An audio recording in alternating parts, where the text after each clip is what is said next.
yellow.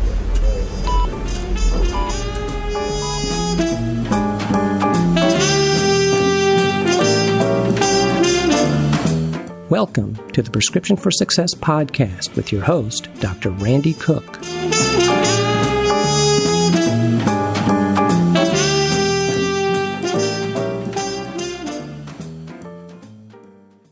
Hello, everyone, and welcome to the Prescription for Success podcast. I'm Dr. Randy Cook, and I'll be your host for the program. We'll get to today's interview in just a moment, but first I want to remind everyone that our podcast is made possible with support from MD Coaches, a company dedicated to empowering physicians to realize a greater potential and to achieve a greater level of satisfaction in their chosen fields. You can find MD Coaches on the web at mymdcoaches.com. My guest today is Dr. Rajani Katta, a dermatologist practicing in Houston, Texas.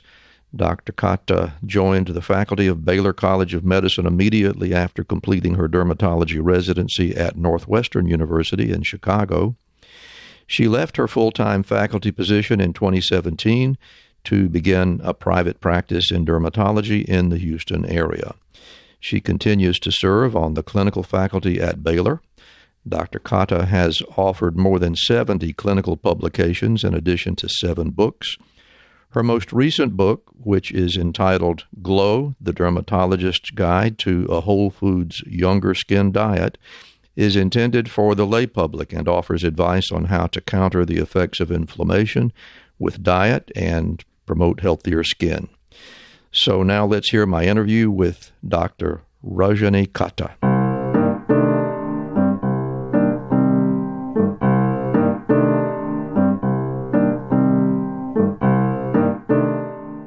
I'm talking today with Dr. Rajani Katta, who is a dermatologist out in the Houston, Texas area.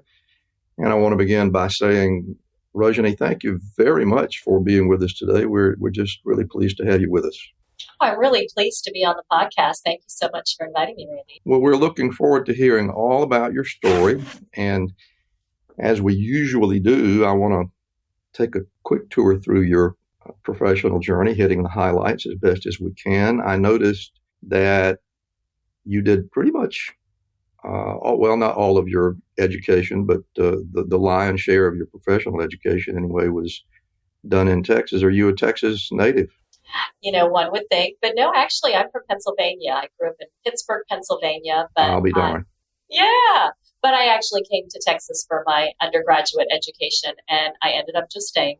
I see. Well, I want to hear a little bit more about how you got there in a little bit, but first of all, I'm interested to know what influence brought you into medicine. Was it somebody in the family, or did you pick it out on your own, or where did that come from? I don't remember exactly when I first started becoming interested in becoming a doctor, but I do know that by high school, I knew I wanted to be a doctor. So I was volunteering at the hospital. I was part of Medical Explorers, and all of that just really cemented it for me. And from then on, I knew.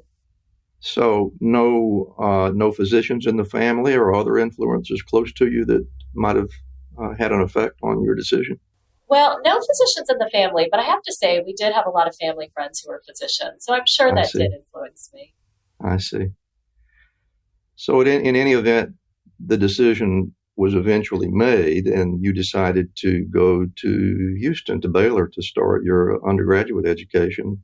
I did. Do you have any good stories about why you picked Baylor? No, I was looking at undergraduate colleges all across the country, so that's why I chose Baylor. And I had known about Baylor College of Medicine, and so I was interested in Baylor. I see. And Baylor, the undergrad, is actually in Waco, Texas. So I studied there before I then applied to and got into Baylor Medical School. I see. I'm glad you caught me on that, because the Baylor people would be very upset if I put them in the wrong city. So you have done a little bit of a journey in Texas and in different geographic areas. I sure. So let's talk about undergraduate school. You were an honors graduate at Baylor in Waco, which we'll underline again. But in spite of the fact that I think we all, well, I won't say we all, but we frequently assume that honors graduates have no challenges in their undergraduate studies. Did you find it pretty easy, or were there challenges along the way? What was that like? I wouldn't say it was easy, but I think it was doable. I'd have to say that some of the challenges in my undergrad were just knowing that I wanted to apply to medical school, was really finding all of those experiences. And I was just really lucky to be surrounded by a great pre-medical department that prepared me well for applying to medical school.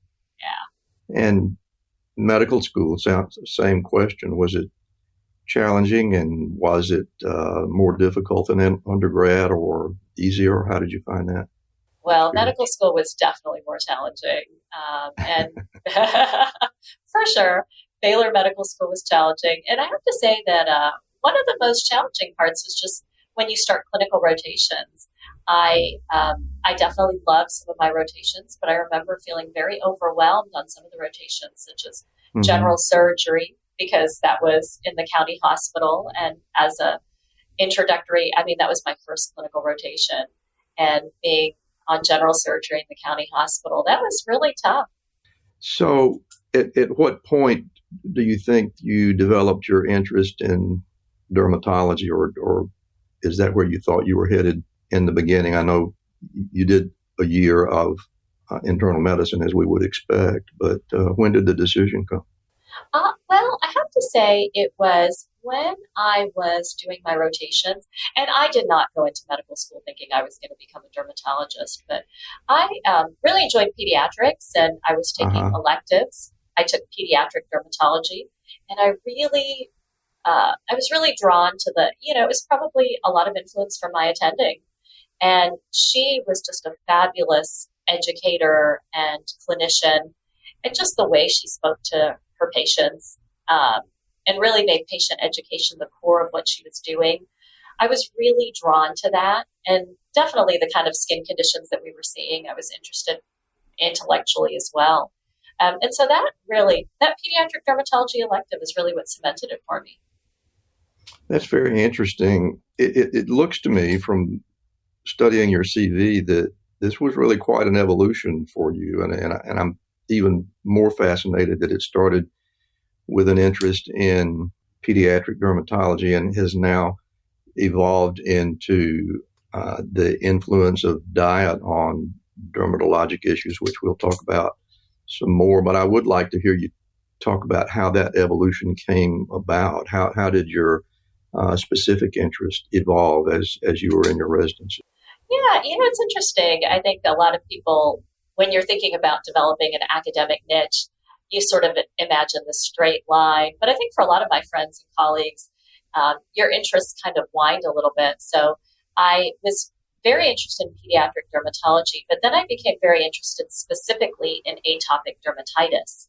And within that area, I became interested in allergic reactions of the skin, allergic contact dermatitis. And so I became director of the Contact Dermatitis Clinic at Baylor, which was my first position out of residency. And I started talking to a lot of people with chronic skin conditions who were asking me about diet. Do you think I need to be on a special diet? Do you think I need to be on an elimination diet? Do you think I have food allergies? And that really just sparked my interest in learning as much as I could about the link between skin and diet. So that was kind of the evolution of that interest. And obviously you found that there were some connections. I did. But interestingly enough, when I first started residency, and this is a long time ago now, I started residency in 1995. So it's been a long time ago now. But at that time, we really didn't know a lot about the link between skin and diet. Nobody was talking about it.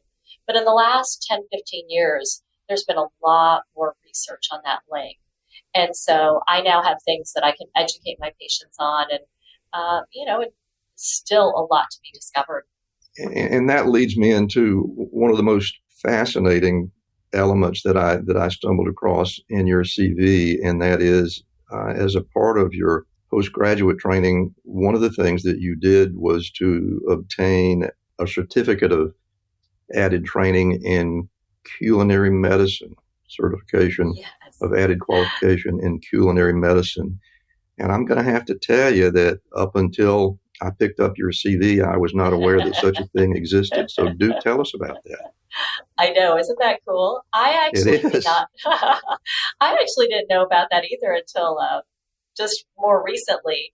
I became very interested in the link between skin and diet, and I've been writing, a number of review articles and serving my patients. And I decided I really wanted to delve further into how I could best educate my patients about this link.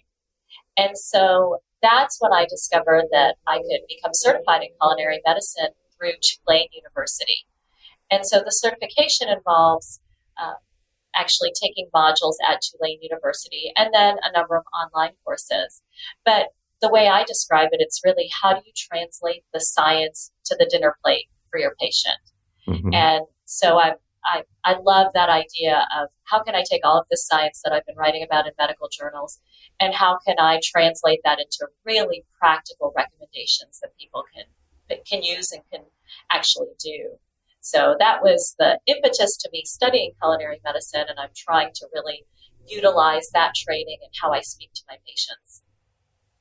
That is really interesting.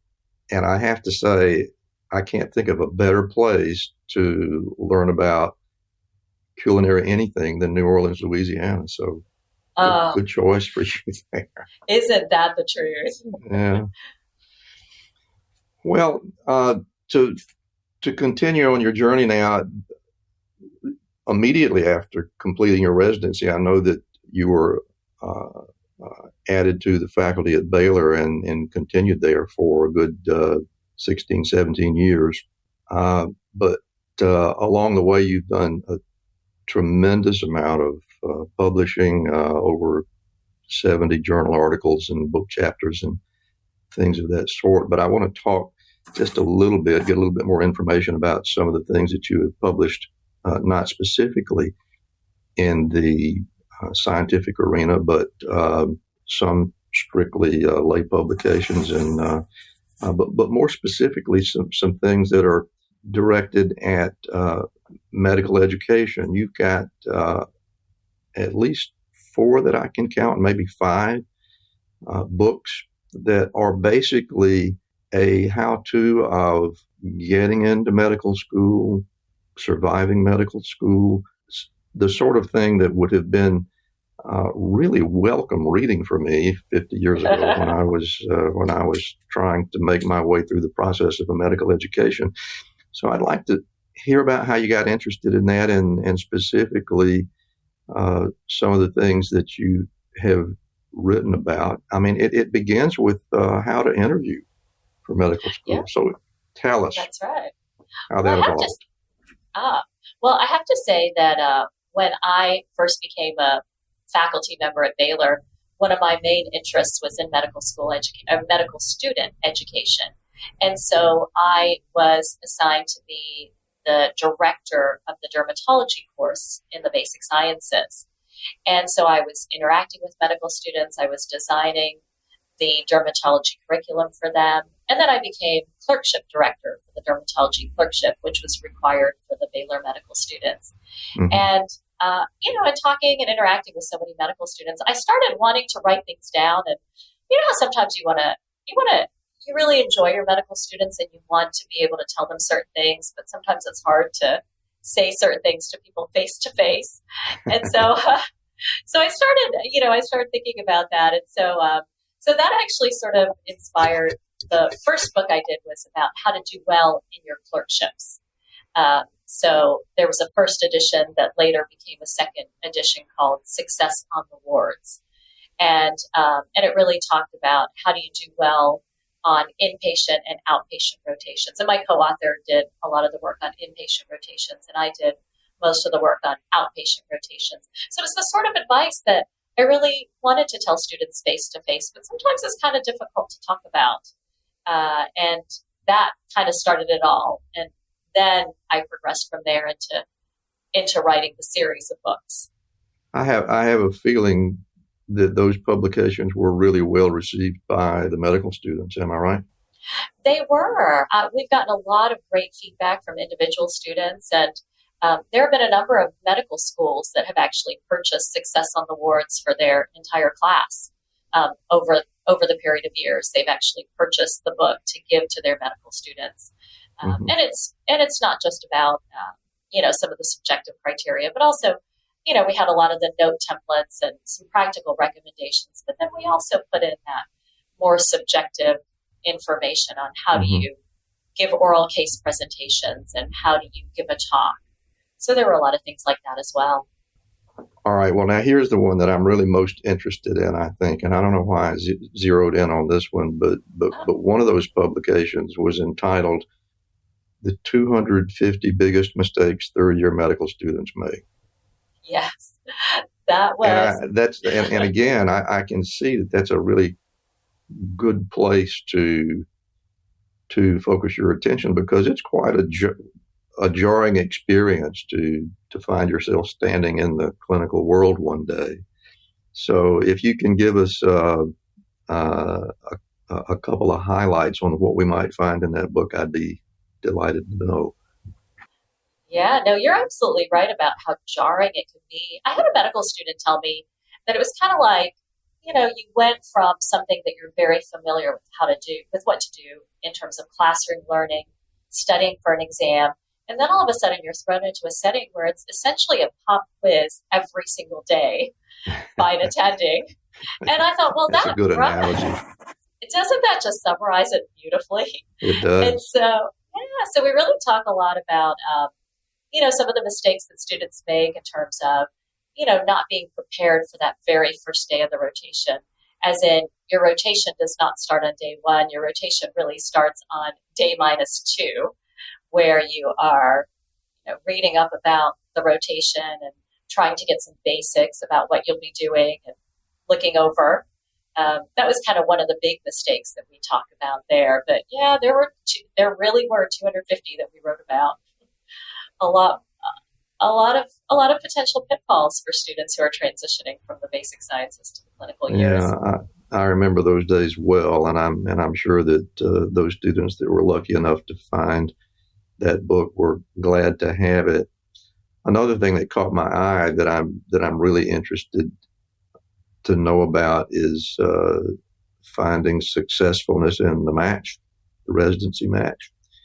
The match was something that was, I won't say it was brand new, but it was relatively new when I was in the process of finding my postgraduate training. But it was pretty stressful. Any highlights that you can share with us about that territory? Yeah, and I have to say it's only gotten more stressful every year since. One of the reasons I wanted to write that book was because I had advised so many students over the years who were trying to go into dermatology.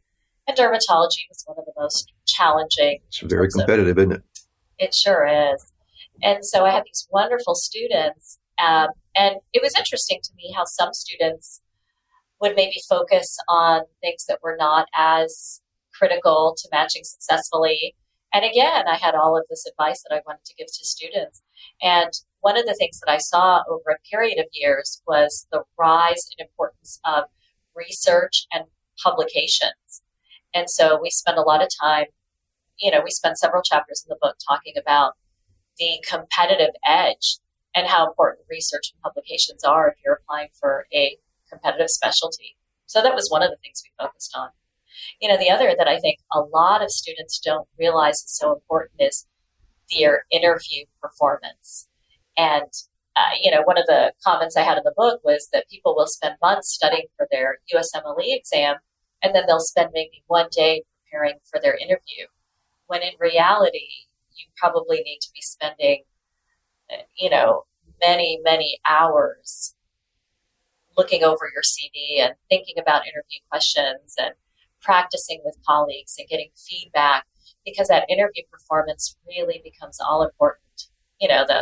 The papers and your scores and all that opens the door, but your interview performance is really what seals it.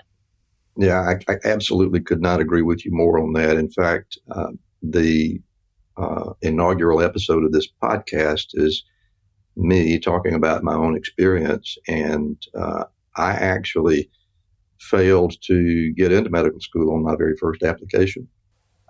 And, what I discovered was, there are thousands and thousands and thousands of applicants that are equally qualified in terms of academic performance, and something has to set you apart.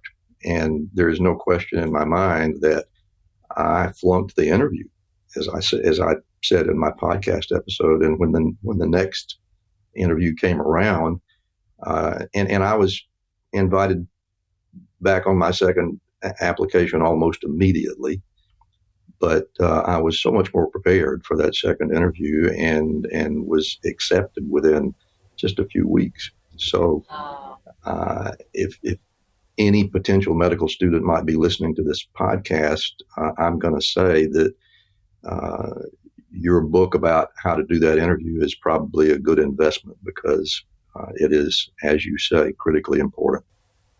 Well, thank you for saying that. What a fantastic lesson for you to have learned so early in your career. It was a little bit of a shock, as you can imagine, but as you say, it was really a good thing for me in hindsight. Go through. In hindsight, I don't regret it at all. All right, so let's move along with you a little bit. Let's get the spotlight off of me and get it back to where it belongs. Now, you were full-time faculty at Baylor for a good while, like 17 years? That's correct, 17 years.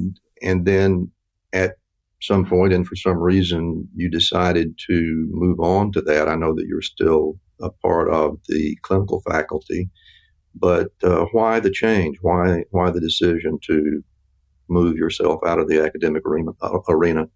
I loved being in academics, and I especially loved working with the medical students. But after I had written a number of books, I realized I really wanted to focus even more on that aspect of my career with medical student education, but also with patient education and reaching the general public more.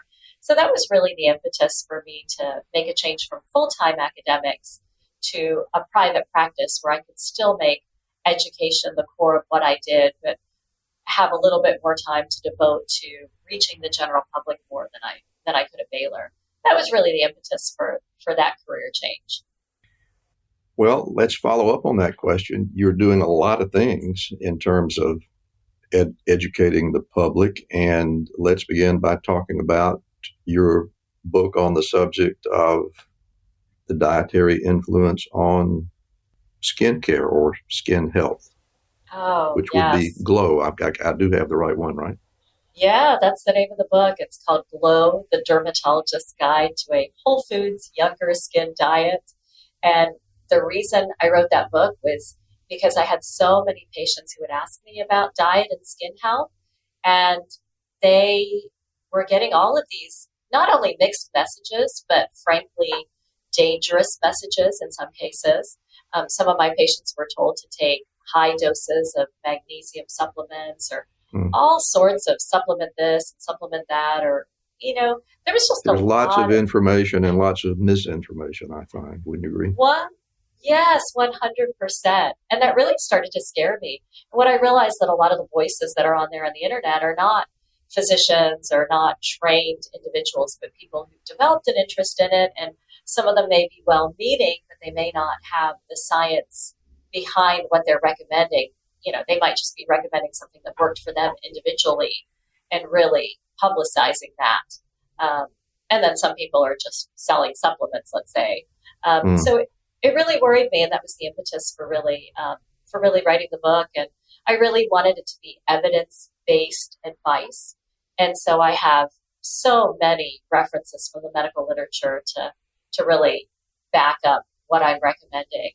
And so it was really just something that was very important to me to make sure to try to, in one way, set the record straight. But also, I have recipes in the book, so it's kind of that idea of how do you make this practical for somebody to do. And that one still is available if I've got my facts straight. It came out in 2018, but still is available. Yeah. Is that right? It sure is. Yeah. It's And I'm going to guess it can be found both in hardcover or hold in your hand reading and also e-reading as well. Yes, that's correct. It is. Okay. I know. I'm Rhonda Crow, founder and CEO for MD Coaches. Our mission at MD Coaches is to educate, encourage, and empower physicians to be strong healthcare leaders. Our team of certified physician coaches brings real-world experience from their years of medical practice to our coaching clients. Working with physicians at all stages of their professional career, we know what a challenge today's healthcare landscape can present, especially to a new physician just getting started. We work with our clients to find answers and develop strategies that positions them for success. If you're ready to start mapping your own path to professional success, simply go to our website at mymdcoaches.com and send us an email to set up a complimentary session. Remember, at MD Coaches, we see you, we believe in you, and we are here for you. All righty then. This has been really interesting. I've very much enjoyed hearing about your professional journey. And at this point, we've come to the part of the program where I want to sort of sit quietly and hear some advice from the guest. And that's where we hear your prescription for success. So if you're ready, we will all listen quietly, and Dr. Rajani Katta will give us her prescription for success. Oh, thank you. I have had time to think about this, just from a career that's kind of spanned different interests. And I have to say, the first thing that I tell my medical students and the students that I mentor is that everything is hard before it's easy. That's one of my mantras. And it was something that was really apparent in medical school. Everything is hard before it's easy, and certainly through residency. But even now, at this point in my career, I have created lots of patient educational materials, and I've written 7 books, and I have several educational websites, and all of those were incredibly hard before they got a little bit easier. And now I know how to create websites. It's actually easy now, but it was really hard when I first started. So that's one of the mantras that I really try to remind myself of constantly. And one of the other second important lessons is just that I've learned so much from everyone around me, and I continue to learn so much from everyone around me. And I learned that lesson in medical school when I was talking to the ward clerk on my inpatient rotation, or talking to the surgical tech in the operating room. You look around and you start to realize that the people around you really have so much to share and that you can learn from. And during the course of my career, I've just learned so much from my patients. And now I have young assistants and medical students who work with me, and I'm learning so much from them about new technologies that are helping me become more productive and more efficient. So that's a really important point as well that I think has helped throughout my career, just how much you can learn from everybody around you. And another, I think, really important message that I have reminded myself of as I've made changes in my career trajectory is to ask yourself, what do you want to spend your time learning? And that was one of the things that led me to dermatology, because I was really fascinated about reading about dermatologic conditions and the latest treatments. And I still, to this day, really find myself fascinated by a lot of the research that's going on in dermatologic treatments. But now I'm also fascinated by a lot of the research that's going on in the fields of nutrition and the specific benefits of certain foods. So I think it's good to still ask yourself, at any point in your career, what is it that you want to spend your time learning about? And then finally, something that I try to remind myself of every day, when we talk about success, I have been talking about professional success, but I really try to ask myself, how do you live an anti-inflammatory life? So we're definitely seeing a rise in inflammatory conditions of the skin and medically as well. And I think a lot of that is because our life today can be so inflammatory. with increased stress and it just becoming harder to incorporate healthy eating and exercise and sleep. And that's especially true when you're a physician or when you're a professional of any type. And so I try to ask myself, how can I live an anti-inflammatory life today? Whether that's spending time with friends or in nature, or really focusing on the foods that I'm eating today, or how I'm going to incorporate physical activity. And I actually think that's probably the most important part of my professional success, is keeping that at the center of it. Time with family and friends and really taking care of your health. So those are kind of the four main points that I like to remind myself, and that's my prescription for success. Well, Dr. Rajani Katta, thank you very much for that. There's really quite a bit of wisdom in there, and I really liked your terminology. Lead an anti-inflammatory life. Oh man, that really says it exactly as it should be said, I think. Good for you. Thank you. And before we go, I want to give you an opportunity to make sure that people know where to find you, where to find your books, where to find your blogs, and email address, and anything else that you would like to share with us. So please, where would you like people to go to find out more about Dr. Rajani Katta? Oh, thank you for asking. I have all of my information on my website, which is kattamd.com. And that's my last name, KATTAMD.com. And my contact information is there. And I have links to the major areas that I talk about, which is food, skincare, and lifestyle, all of which can affect your skin health. And there are links to my books there as well. Well, Dr. Rajani Katta, once again, thank you so much for taking the time to be with us today. It's been a great pleasure to talk to you, and I know that our guests have enjoyed what you have to say, and they're going to be looking forward to reading your books and following your website and your blogs. It's been very nice, and thank you again for being here. Thank you for having me.